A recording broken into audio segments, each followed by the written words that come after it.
As the kick out comes up, they go. It's Stewart who comes up well. Picked up here by Ross Smith.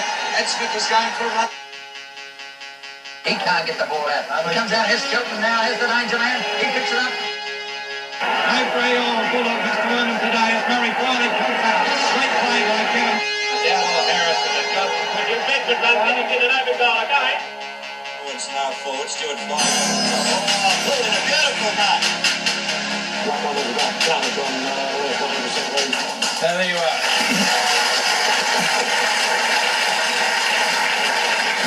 The Charles Brownlow medal will be presented at the Crown Palladium at about 11 p.m. on Monday night, and it is a prestigious individual award, 3 times won by the great legend himself, Bobby Skilton, ladies and gentlemen.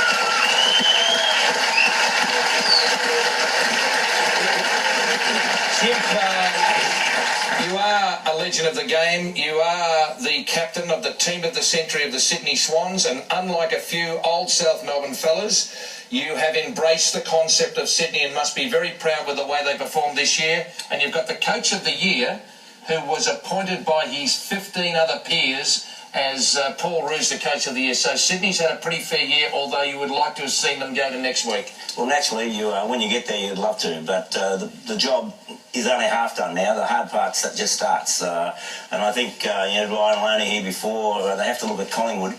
And a lot of people said that Collingwood maybe got there a year too early, but they've gone on from there and backed it up. And history shows there's a lot of teams have had one great year, but haven't been able to back it up and haven't been able to, have that great little run. And let's hope that it's a springboard, for the side. And Roosie deserves his coach of the year. He's been absolutely wonderful.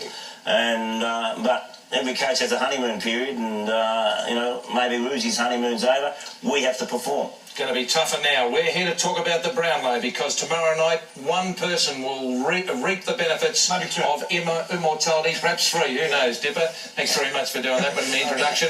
And lost my train of thought. But I think we've made some predictions during the year or something. Mud, for God's sake, press the button, will you? Harry Hall. Stick with the favourites, Voss or McLeod. McLeod, Michael Voss. Chris Grant to bounce back. Adam Goods, Sydney. Nigel Leppin. And, of course, Paul Salmon, very, very spot on there. Chris Grant to bounce back next year. OK, gentlemen, let's have a look at the Brownlow betting. And there it is. Nathan Buckley, $3.50 favourite. Michael Voss, Gavin Wanganeen, Adam Goods, Robert Harvey, Peter Bell and Shane Crawford.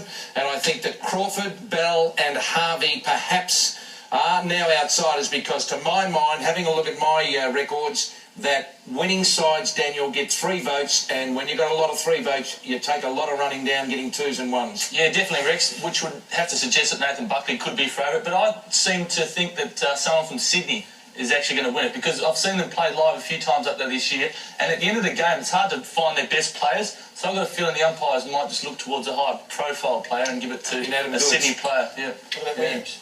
Oh, he'd be a chance. I just think that, collectively they've done such a good job and it's hard to identify the best on ground, and I think they might just go and give it to a higher profile. Like Chip, you went against the tide because when you won the medals for South Melbourne, they weren't a fantastic side, but you were just an outstanding player. They reckon if you'd have been in a good side, you'd have won 10 Brownlow medals. But do you agree now that the modern style is to look at the player from the winning side, first of all, for 3 votes? Oh, that's hard to say. I think Robert Harvey's got a real chance because I think he's had a wonderful season. I think it could be Nathan Buckley's year, personally.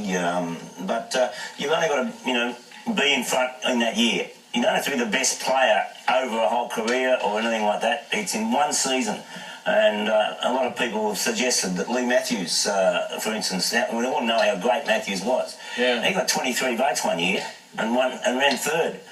Normally if he'd got 23 in the next 10 years, he would have won 4 outright and equal in 2. Well, defenders never win them. Why? Oh, I think it's the fact that, it's a definite advantage for an on-baller. You're in the limelight all the time. You get the most possessions normally. There's no doubt in the world, and it's very, very hard for, even in the media. Look at the media. How many defenders have won the media awards? Yeah.